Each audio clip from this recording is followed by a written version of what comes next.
लिखो जी, the purpose of the law, the purpose of the law, that is General Clause Act, that is General Clause Act. लिखो जी, it is the law of the law, it is the law of the law. हमने कल इसमें से 2 points तो लिखे थे, shorten the language and bring uniformity. ठीक है, दोबारा लिख लो. Number 1, shorten the language. Number 2, to bring uniformity. Number 3, rules for construction and interpretation. Rules for construction and interpretation. Rules for construction and interpretation. इसका case law बताना. Rules for construction and interpretation. Chief Inspector of Mines versus KC Thapar. ठीक है, लिख लो जी. Thapar case bracket में, Thapar case. 4th, to clear the ambiguity, to clear the ambiguity, ambiguity मतलब confusions, absurdity, nonsense meaning. To clear the ambiguity when no clear definition, when no clear definition for a particular term, for a particular term, or when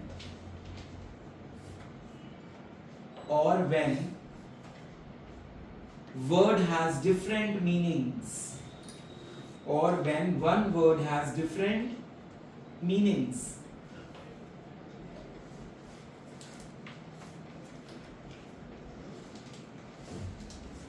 अविनीत Kaur, बैठे बैठे answer देना. रायरप्पन versus Madhavi अम्मा का case क्या था? कि जिसने अपॉइंट करे हैं अनस्टेटेड अदरवाइज वे रिमूव कर सकते हैं. ठीक है, वेरी गुड. कीवर्ड याद है इसका? Otherwise, unless, stated. ठीक है.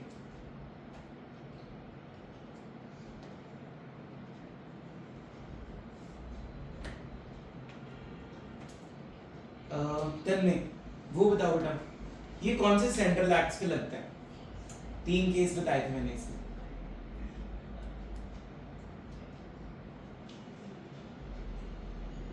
सब डिवीजन की थी हमने ना 1947 से पहले कॉन्स्टिट्यूशन तक. उसके बाद जो पहले था, मतलब 1947 से पहले था, तब तो गवर्नर थे. फिर तो उसको बोलेंगे क्या? गवर्नर जनरल या गवर्नर काउंसिल. क्या बोलेंगे? ये वर्ड लिखा है, देखना. गवर्नर जनरल लिखा है, लिखा है. ठीक है. उसके बाद सेकंड में डोमिनियन. डोमिनियन क्या? रीति, लेजिस्लेचर. और थर्ड क्या था? प्रेसिडेंट. आफ्टर कॉन्स्टिट्यूशन क्या रूल हो गया? प्रेसिडेंट. ठीक है. चेक कर लेना, लिखवा दिया था मैंने या नहीं?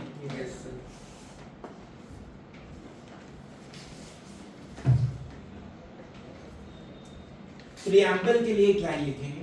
Preamble, it is the brief summary of the act. It is the brief summary of the act which tells the scope, objective and purpose, which tells the scope, objective and purpose of the act.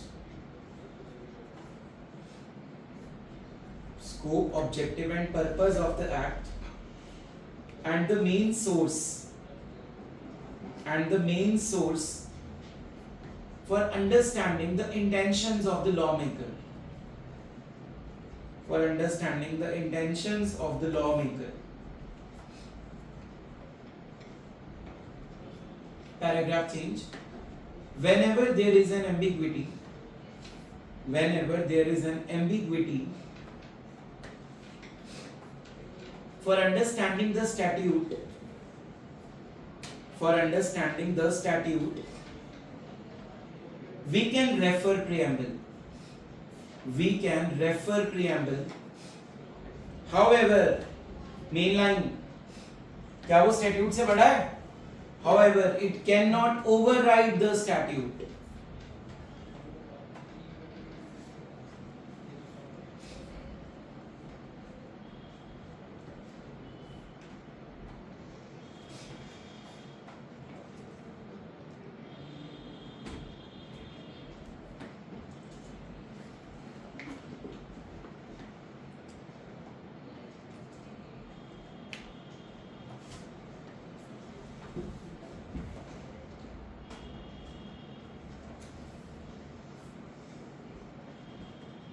एक topic और लिखो. What is the flow of applying General Clause Act? What is the flow for applying General Clause Act? What is the flow for applying General Clause Act for interpretation? For interpretation. बताओ GCA कब apply करेंगे किसी भी act में? जब वहाँ पे कोई स्पेसिफिक डेफिनेशन. देखो अगर उस पर्टिकुलर एक्ट को जिसको आप स्टडी कर रहे हो वहां पे उसकी डेफिनेशन है अगर तो वही विनर है. अगर वहां नहीं है तो हम किसी सिमिलर एक्ट से भी उठा सकते हैं. अगर वहां भी अवेलेबल नहीं है, बाहर निकलता मेरी क्लास से. अगर वहां भी अवेलेबल नहीं है तब कहां पे जाओ? General clause. तो इसका एक सीक्वेंस लिखवा रहा हूं, वो लिखो. Number 1, use the meaning or definition given in the respective act. Use the meaning or definition given in the respective act. Number 2, we can take the definition. Take की जगह लिखो borrow the definition. We can borrow the definition from any other related acts. From any other related acts. Number 3, किसको term मिलेगी? General clause act. ठीक है. Number 3, general clause act. और अगर वहां भी आपको कुछ क्लियर नहीं हो रहा तो आप डिक्शनरी भी देख सकते हो. Number 4, dictionary meaning.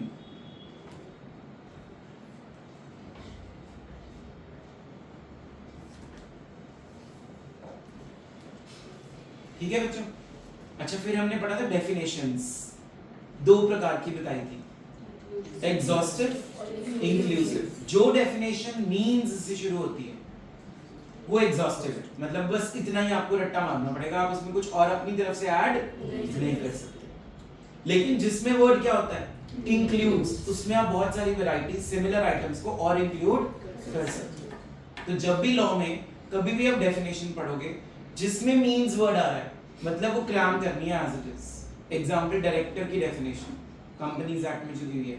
Means a director means a person who is appointed by the board to act as a director. अब मींस वर्ड है ना वहां पे, आप इसमें कोई और नहीं डाल सकते. समझ में आ गया सबको? तो इसके बारे में थोड़ा सा लिखवाना है मैंने. देखो, means is a restrictive definition which means nothing extra can be added to it. Which means nothing extra can be added to it.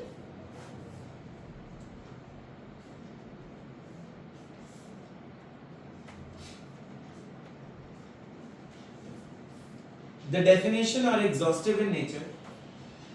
These definitions are exhaustive.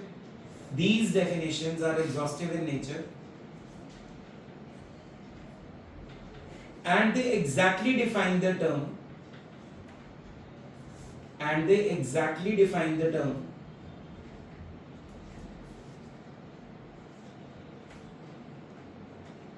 Full stop. Paragraph change. ये कौन सी definition के बारे में लिखा है? Exhaustive. दूसरा कौन सा लिखेंगे? इंक्लूसिव. लिखो जी. इंक्लूसिव डेफिनेशंस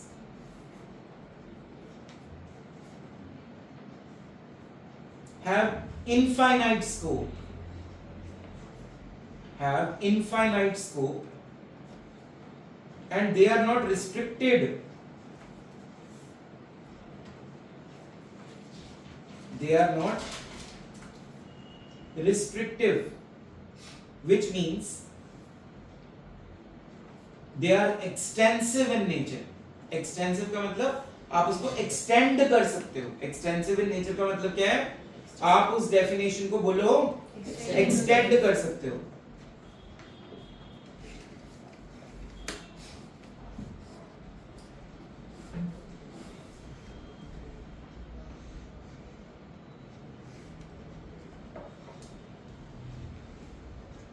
अच्छा, एक डेफिनेशन सुनो और मुझे बताओ क्या करोगे इसमें। Subsidiary company means a company controlled by another and includes a subsidiary of a subsidiary. Speak out. क्यों?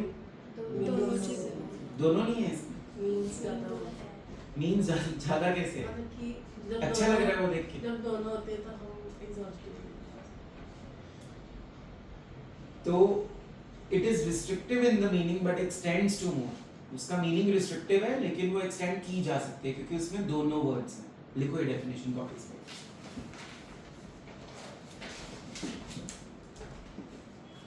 तीनों के एग्जांपल लिखवा रहा हूं। पहले लिखेंगे रिस्ट्रिक्टिव का एग्जांपल ऑफ रिस्ट्रिक्टिव डेफिनेशन। बोलो ready. Company means a company registered under this act. Company means a company registered under this act. इसका मतलब क्या हुआ कि जो कंपनी है बस वही कंपनी है ना। मीन्स आ गया ना वर्ड, इसमें आप कुछ भी और ऐड नहीं कर सकते। सेकेंड एग्जांपल लिखो इंक्लूड्स का, मतलब एक्सटेंसिव डेफिनेशन का एग्जांपल दे रहा हूं। बोलूं? Officer includes any director. Officer includes any director, comma manager or key managerial personnel. Officer includes any director, comma manager or key managerial personnel.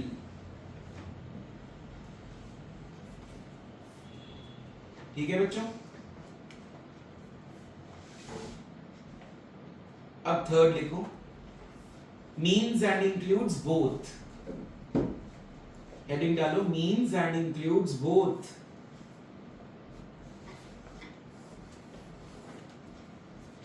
Subsidiary means a company controlled. Subsidiary means a company controlled by another and includes subsidiary of a subsidiary.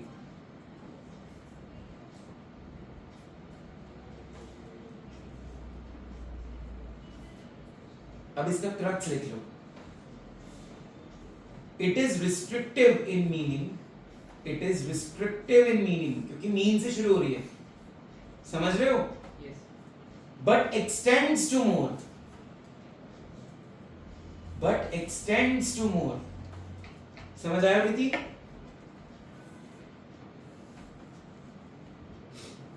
मतलब ये inclusive है।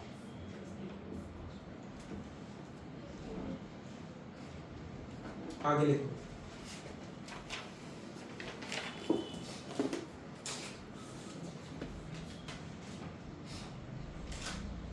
ध्यान से सुनना, मुझे लिखना नहीं है।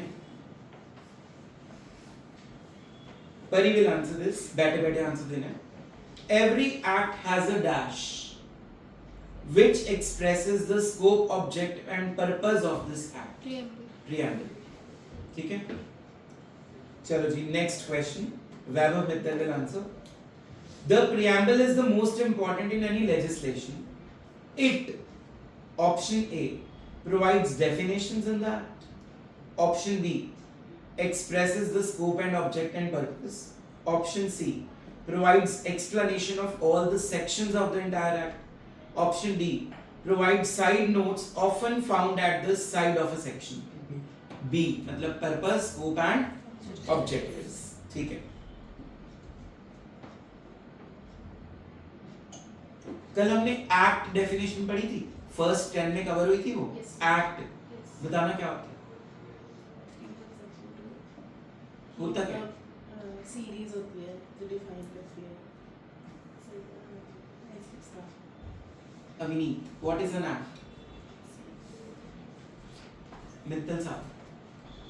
हाँ जी। जो ऑफिशियली वो एक्ट थोड़ी ना है यहाँ पे।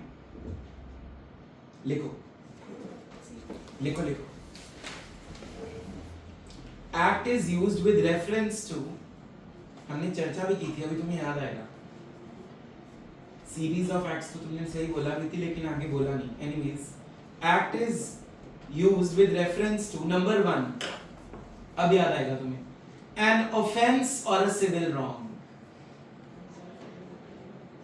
N offence or a civil wrong, bracket में लिख लो, criminal offence included, criminal offense included. Number 2, shall include a series of acts, shall include a series of acts. Number 3, and words which refer to acts done, and words which refer to acts done. Number 4, extend also to illegal omissions, extend also to the illegal omissions. अब मुझे बताओ क्या सारे omissions illegal होते हैं? अगर मैंने बोला कंपनी ने आरओसी को 10 दिन में जमा कराना है तो क्या ये illegal हो गया? नहीं। अगर आपने रेड लाइट टाप दी, क्या ये illegal हो गया? तो सारे एक्ट्स illegal नहीं होते। Always remember this. तो ब्रैकेट में लिख लो, all omissions are not illegal, all omissions are not illegal. और एक पॉइंट और लिख लो इसमें, includes precluded from doing, includes precluded from doing. इसका क्या मतलब है?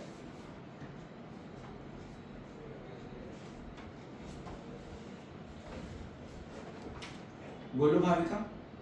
रोकना। रोकना, वेरी गुड, किसी को रोकना। लिखो अंडरलाइन करके।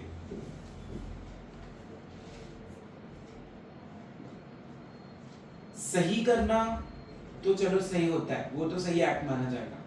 अगर आप गलत कर रहे हो तो भी वो एक्ट है, और अगर आप सही नहीं कर रहे हो वो भी एक एक्ट है। समझ में आया? To do the things right is your duty being a citizen. If you are doing something wrong, that is also an act, that is an offense. Am I clear with this meaning or not? यहां से learn करना act की definition जो मैंने लिखवाई है। Example दे देता हूं इसका। पुलिस का काम है चोर को पकड़ना, लेकिन वो पकड़ नहीं रही, वो आराम से खड़ी है वहां।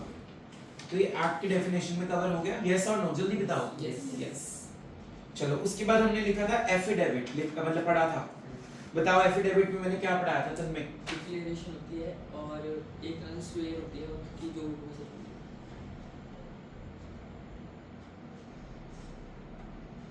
देखो, मीनिंग वही होता है, स्वीयर करना, कसम खाना, लेकिन एक्चुअल मीनिंग में affidavit means affirmation, declaration.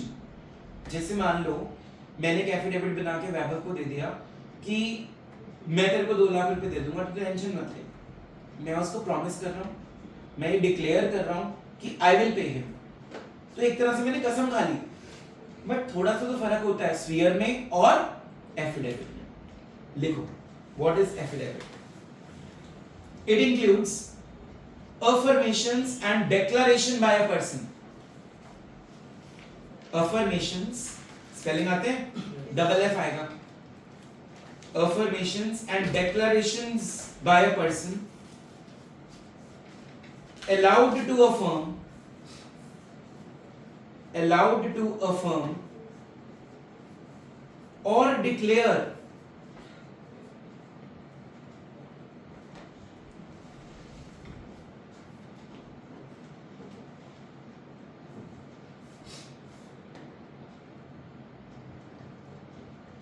Instead of swearing, instead of को अंडरलाइन कर लेना, मतलब बिल्कुल कसम नहीं है ये, लेकिन काम कसम का ही कर रही है। समझ आ गया थी?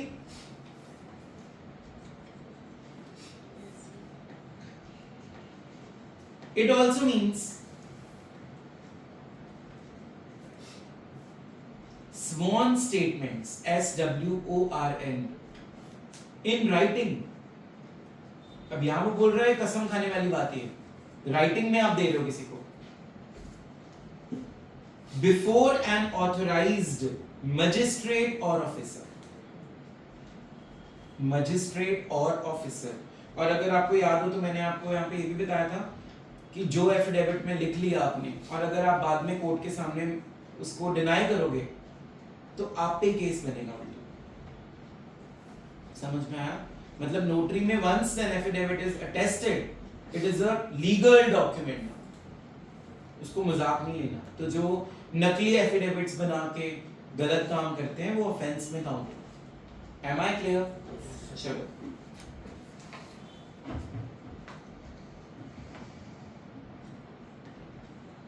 उसके बाद मुझे बताओ, हमने सेंट्रल एक्ट पढ़ा था डेफिनेशन में, सेंट्रल एक्ट था उसमें?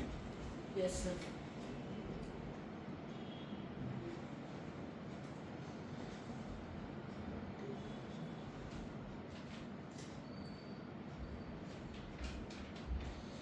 इसमें मैंने आपको लिखवा दिया ऑलरेडी तीन चीजें, डोमिनियन, गवर्नर काउंसिल, प्रेसिडेंट, लिख चुके हैं? ठीक है, लिखने की जरूरत नहीं है दोबारा।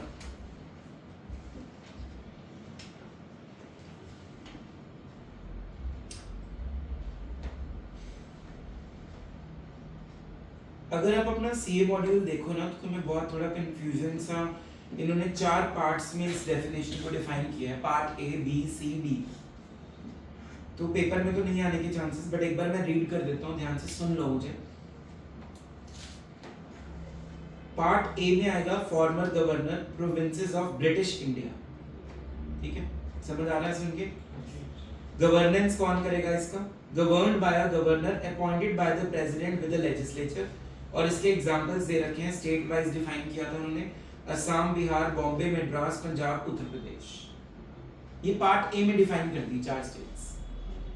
फिर उन्होंने बनाई पार्ट बी, प्रिंसली स्टेट्स। सुना होगा तुमने हिस्ट्री में कभी। तो अब मैं ये नहीं पढ़ा रहा हूँ, ये अब इम्पोर्टेंट नहीं है।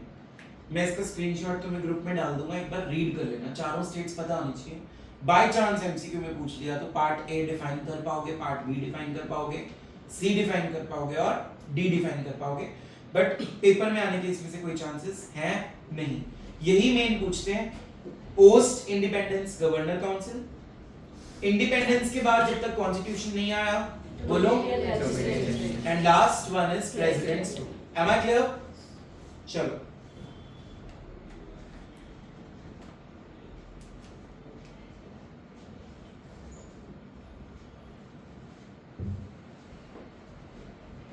कमेंसमेंट पढ़ा था हमने कल, एक टॉपिक कमेंसमेंट।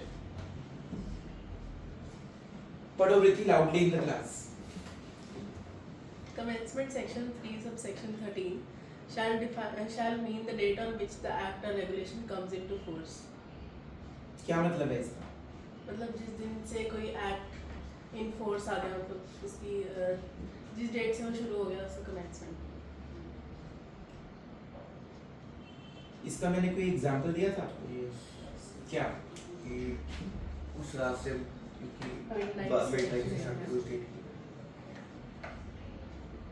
ठीक है, ये था कमेंसमेंट। इसको हम डिटेल में सेक्शन 5 के साथ कवर करेंगे। उसके बाद हमने डॉक्यूमेंट पढ़ा था। Yes sir. डॉक्यूमेंट में क्या सिर्फ लिखित में होना चाहिए? रिकॉर्डेड भी हो सकता है। Yes sir. Letters, figures, marks, any substance, pictures, diagrams लिखवाऊं या डन है? अच्छा ये बता दो फिर, करेंसी नोट्स पे अगर मैं कुछ लिख दूं और कह दूं ये तो डॉक्यूमेंट बन गया मेरा, इज इट अ डॉक्यूमेंट? स्नेहप्रीत, ये लिख लो फिर example, writing something on currency notes is not a document.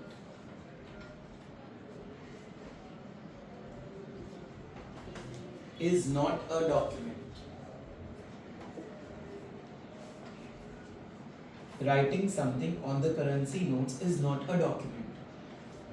भूमिका पिछले अटेम्प्ट में क्वेश्चन आया था बेटा डॉक्यूमेंट पे, ऑडिटर ने ना मीटिंग करते हुए अपनी मैनेजमेंट और दोस्त चार्ज विद गवर्नेंस के साथ कुछ लिख लिया अपनी डायरी में, क्या ये डॉक्यूमेंट की डेफिनेशन में कवर होगा अकॉर्डिंग टू जीसीए? होगा। Very good answer. कुछ भी लिख रहा है ना ऑडिटर जब भी, चाहे वो कोई प्लान बना रहा है, auditor means chartered accountant, auditor जब कुछ भी नोट डाउन कर रहा है अपनी डायरी में, जब वो मैनेजमेंट से कम्युनिकेट करता है, दोस्त चार्ट विद गवर्नेंस, कहीं को टर्म समझ नहीं आएगी, दोस्त चार्ट विद गवर्नेंस के लिए बस अभी इतना याद रखो, एक अलग से बॉडी है जो मैनेजमेंट से भी ऊपर है। जैसे तुम्हारी स्कूल इंचार्ज मैनेजमेंट हो गई और प्रिंसिपल नाम क्या हो गए, दोस्त चार्ट विद गवर्नेंस। तो जब भी ऑडिटर इनसे बात कर रहा है, अगर उसने कुछ भी लिख लिया, चाहे वो अपनी रिपोर्ट में लिख रहा हो, चाहे वो डायरी पे लिख रहा हो, वो भी क्या बन गया, इटसेल्फ वो प्रूफ है, it is an audit evidence. Audit वाले बच्चों को पता होगा जिन्होंने मेरे से चैप्टर पढ़ लिए। तो यस, अकॉर्डिंग टू जीसीए वो भी क्या बन गया, डॉक्यूमेंट। तो ये एग्जांपल लिख लो, पेपर में 2 बार आया हुआ है कि ऑडिटर जब मैनेजमेंट से और दोस्त चार्ट विद गवर्नेंस से बात करता है, वो डॉक्यूमेंट का रूप ले लेता है। यादव कोई दिक्कत, समझ आ गया?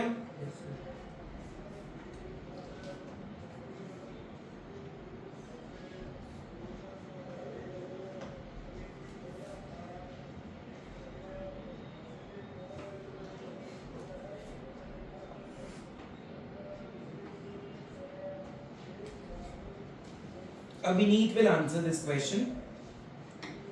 CCTV recording of an incident can be considered as a document.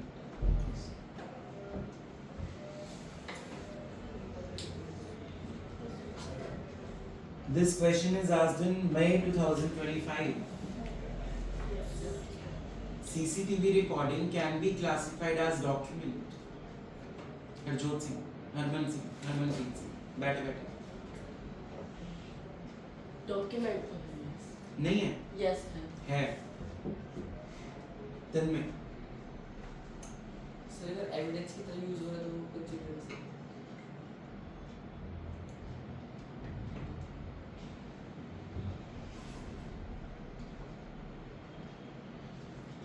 ICAI ने इसका आंसर कैसे लिखा है, पहले उसने सेक्शन 3B के अकॉर्डिंगली, 3B था ना इसका सेक्शन, 318 ऑफ जीसी के अकॉर्डिंगली डॉक्यूमेंट को सारा एक्सप्लेन किया, डॉक्यूमेंट्स में 4 पॉइंट्स लिखे हैं, उसके बाद उसने केस स्टडी की तरह इसको सॉल्व किया जैसे लॉ में लिखते हो तुम proper. A CCTV recording of an incident is a document even though it is not written on a paper, it is still a document because it records the matter, the incident and is stored in a medium that is the hard drive or a tape। कल मैंने आपको example दिया था floppy disk, बोला था मैंने class में word, तो वहां से देखो वर्ड उठा लिया उन्होंने, फ्लॉपी डिस्क तुम्हारी बुक में वर्ड है, वहां से उन्होंने सीसीटीवी उठाया। सीसीटीवी में क्या होता है, हार्ड ड्राइव होती है, वो बिल्कुल फ्लॉपी डिस्क की तरह होती है, इसीलिए वो क्या बन गया, डॉक्यूमेंट। लिखो इसका आंसर कॉपी पे, CCTV recording is a document because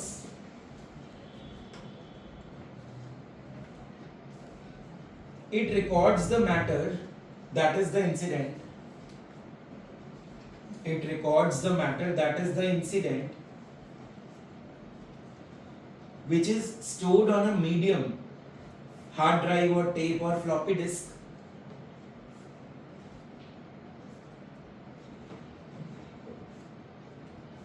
which can be used as an evidence in the legal proceedings, which can be used as an evidence in the legal proceedings, yeah, proceedings, full stop. Bhumika will answer.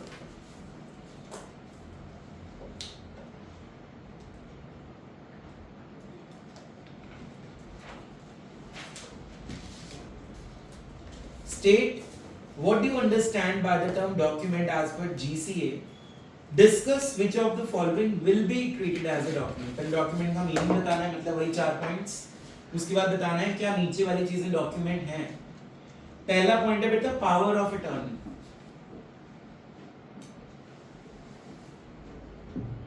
Yes. दूसरा point है cheque, Preeti power of attorney होगी, हाँ 90 में होती है। ठीक है, check check भी होगा, उस पे नेगोशिएबल नहीं लगेगा।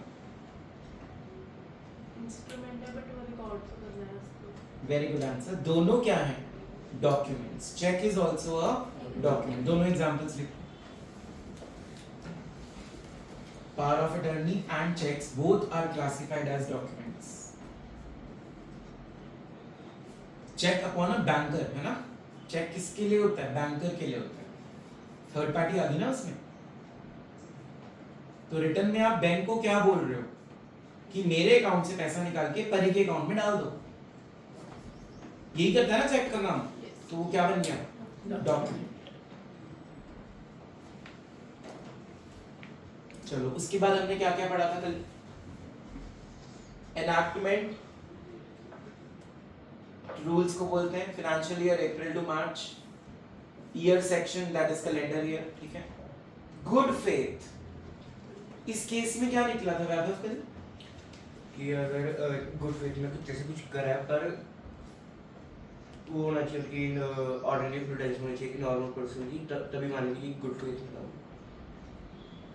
ठीक है, थोड़ा सा इसके बारे में लिखेंगे. देखो heading good faith. A thing shall be deemed to be good faith. Things shall be deemed to be in good faith. Number 1, where it is in fact done honestly. Where it is in fact done honestly.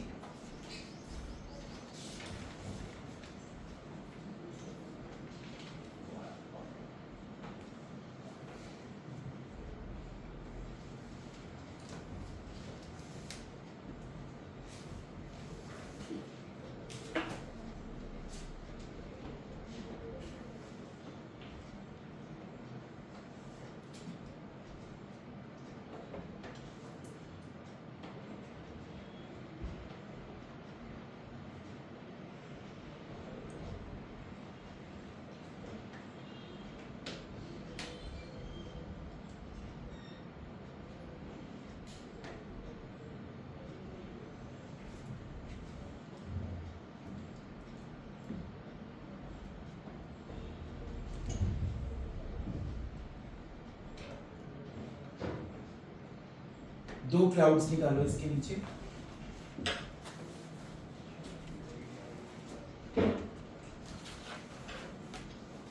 Number 1 में लिखो honesty. Number 2 में लिखो with due care of an ordinary man of prudence.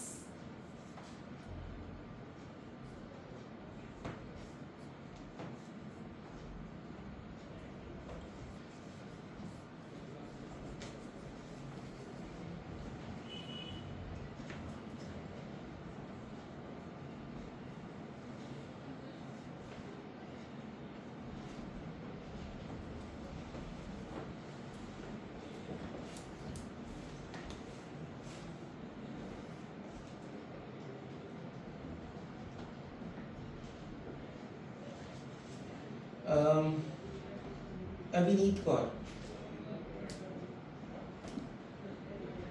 अगर हम negligently कोई काम करते हैं क्या उसको गुड फेथ बोल सकते हैं?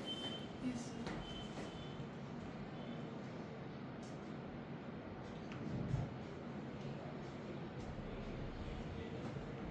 भूमिका नो सर. तजिंदर बोल सकते हैं नेग्लिजेंटली कोई काम किया वो गुड फेथ है. एग्जाम्पल देना.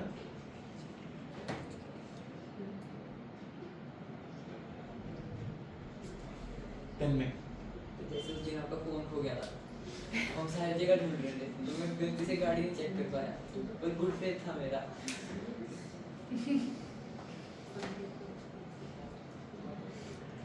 परी गुड फेथ नहीं है.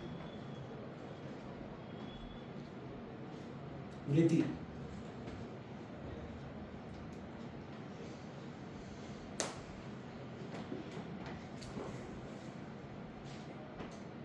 नेग्लिजेंटली कोई काम किया है वो गुड फेथ है.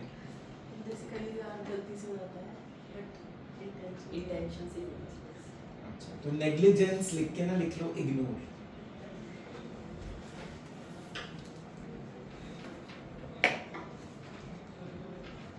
तो इसका डिप्लोमेटिक आंसर ये it depends on the facts and situation. अब तक ने 3 बार गाड़ी चेक कर रहे हैं यार, तीनों बार उसको फोन नहीं मिली। It depends on facts and situation, that is circumstance of each case.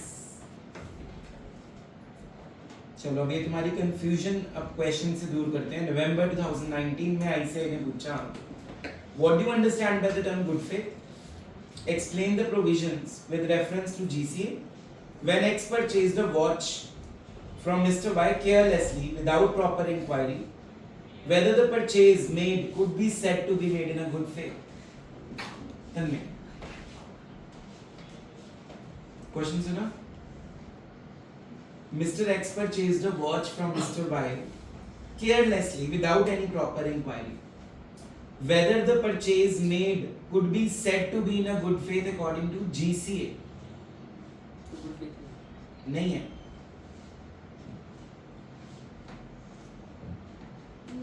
नहीं है। कोई कह रहा है? मैं तो क्यों रीजन क्या दोगे?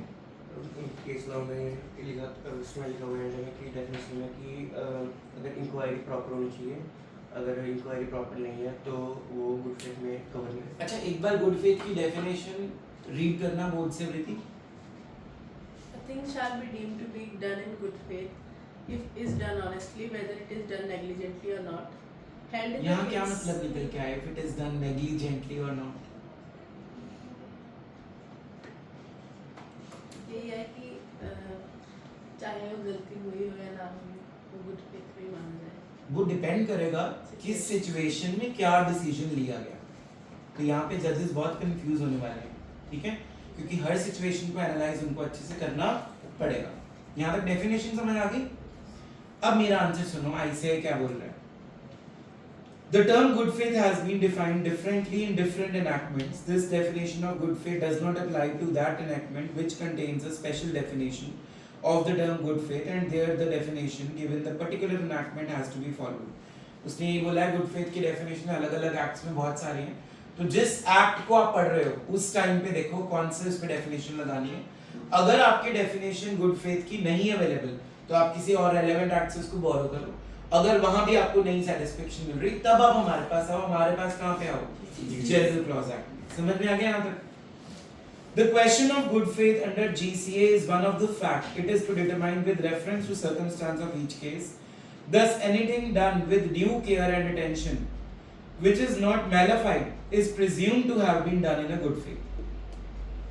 In the given problem, X purchased a watch from Mr. Y carelessly without proper inquiry. Such a purchase made could not be said to be made in a good faith, as it was done without due care and attention, as it expected with a man of ordinary prudence. An honest purchase made carelessly without making proper inquiries cannot be said to have been made in a good faith so as to convey good title. समझ आया मेरा answer? अभिनीत elaborate. Sir इसमें उन्होंने explain करा कि जो case था उसके अकॉर्डिंग कि अगर हम कोई भी चीज़ ऐसे परचेज करते हैं विदाउट एनी केयर तो वो चीज़ गुड फेथ में नहीं मानी जाएगी। मतलब कोई भी परचेज विद ड्यू केयर होगी उसी को गुड फेथ। मतलब आपको प्रॉपर इंक्वायरी करनी चाहिए। आप बीइंग अ बायर अवेयर रहने चाहिए हो, तभी आपको गुड फेथ मिलेगा, तभी आपको गुड टाइटल कन्वे होगा। अब मान लो वो वॉच चोरी की निकलती तो भले ही मेरा टाइटल गुड दे, मेरे को दे देंगे गुड टाइटल, लेकिन कल को जब ट्रू ओनर आ जाएगा मेरे सामने वो मेरे से वो वॉच मांग सकता है ना। यस और नो? Yes, sir. ये हमने फाइंडर ऑफ लॉस्ट गुड्स में भी पढ़ा हुआ है। समझ आ गया? कल हमने यहीं तक पढ़ा था।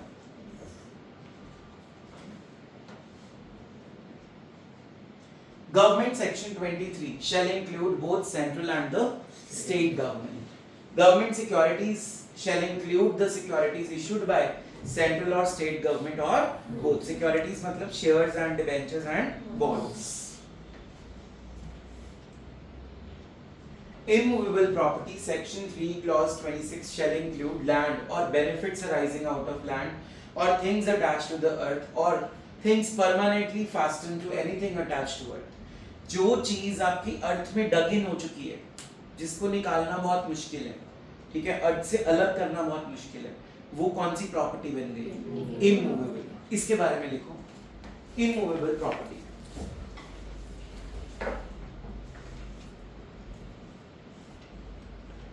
एग्जाम्पल्स लिखवा रहा हूं। डेफिनेशन तो क्लियर है ना? बोलो। Yes sir. Tree,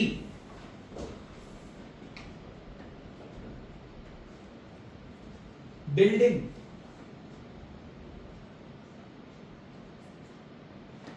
and timber are dash an immovable property. Are dash an immovable property. Weber method.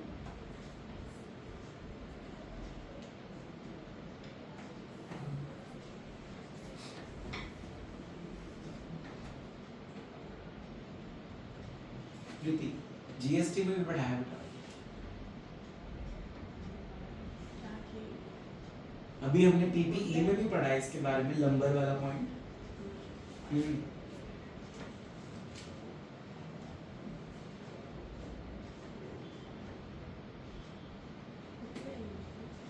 Trees are removable. उसको लैंड से स्वेयर करना पड़ेगा ना। जब तक स्फीयर नहीं है तब तक क्या है? Immovable. Immovable property. लेकिन टिम्बर तो है ही नहीं इमूवेबल, क्योंकि वो बनता है किस लिए? काटने के लिए। उसका मेन पर्पस क्या है?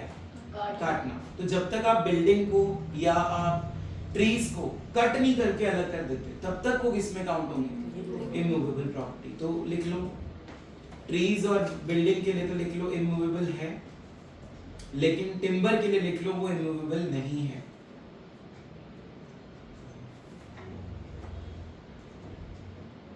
तो जो मैंने डैश छोड़ा है वहां पे दो चीजें लिखनी है आपने। Trees and building are immovable property whereas timber is not. But अगर ICAI क्वेश्चन पूछ ले, ट्रीज को अलग कर दिया, बिल्डिंग को डिसमेंटल कर दिया, अब वो क्या बन गई? जैसे बिल्डिंग को तोड़ के मैंने उसकी विंडोज निकाल के बेच दी, वो विंडो क्या बन गई? अब मूवेबल प्रॉपर्टी। समझ में आ गया? जो बीच में से सरिया निकला मैंने उसको यूज कर लिया कहीं पे, वो भी क्या बन गया? Movable property. ये चीज समझाने की कोशिश कर रहा हूं मैं, समझ गए? प्लांट्स जब तक स्फीयर नहीं होते तब तक इमूवेबल, जैसे ही अलग हो जाएंगे मूवेबल। ठीक है, बाकी का हम अगली क्लास में कंटिन्यू करेंगे।